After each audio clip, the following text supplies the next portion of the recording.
21শে November রাজধানীর মহাখালীর রেলপথে রিকশা ফেলে ঢাকার সাথে পুরো দেশের রেল যোগাযোগ বন্ধ করে দেয় অটো রিকশা চালকেরা।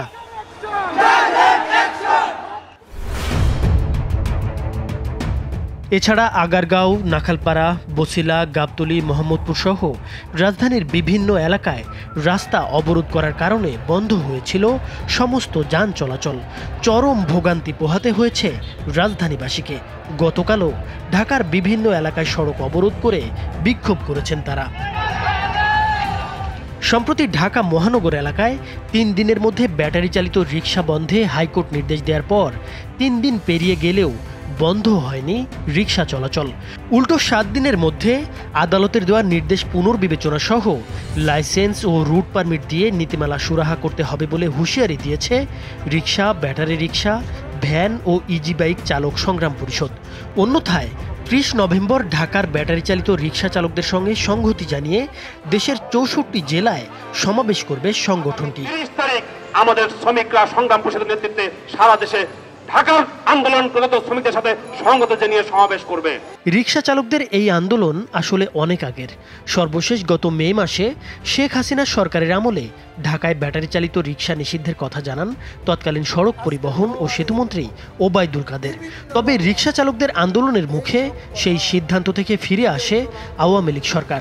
নেত্রী সিটি এলাকা ব্যাটারি চালিত গাড়ি বন্ধের যে নির্দেশ সেটা পরিবর্তন করে চালু রাখা তিনি নির্দেশ।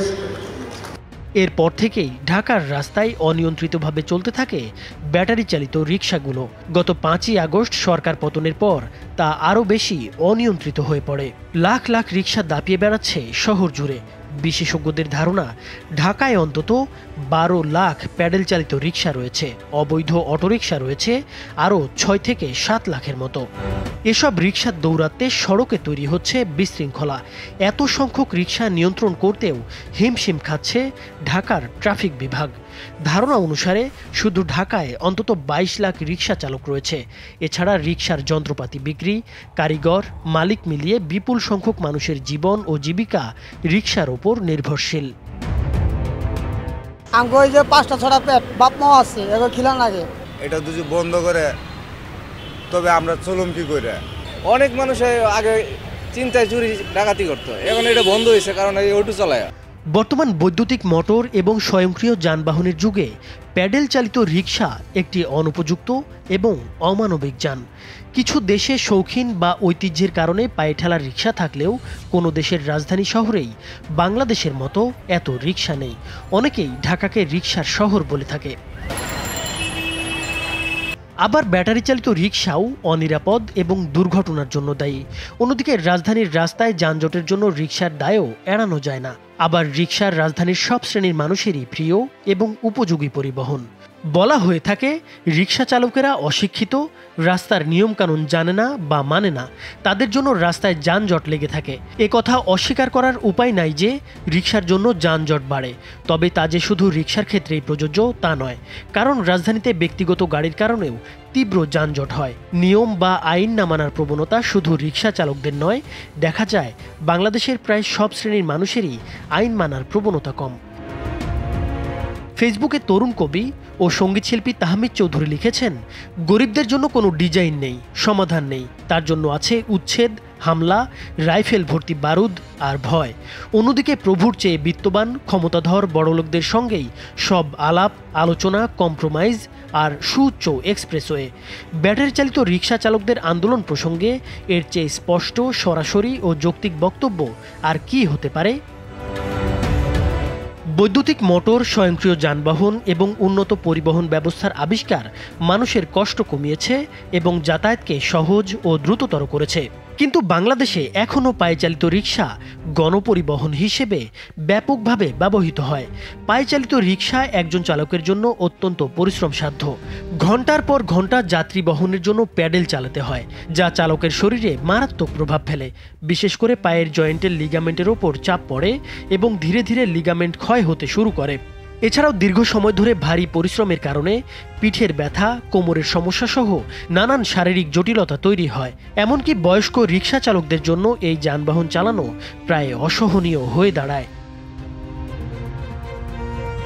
অন্যদিকে রিকশার সিট সাধারণত শক্ত এবং আরামদায়ক নয়। দীর্ঘ সময় রিকশায় বসে থাকলে যাত্রীরা অস্বস্তি অনুভব করেন। সিটের ডিজাইনও এমনভাবেই তৈরি যা আরামদায়ক হওয়ার বদলে অসুবিধার কারণ হয়ে দাঁড়ায়। তদুপরি পায়ে চালিত রিকশার গতি তুলনামূলক কম হওয়ায় এটি যাতায়াতের জন্য সময় সাপেক্ষ। জরুরি পরিস্থিতিতে এটি মোটেও কার্যকরী নয়।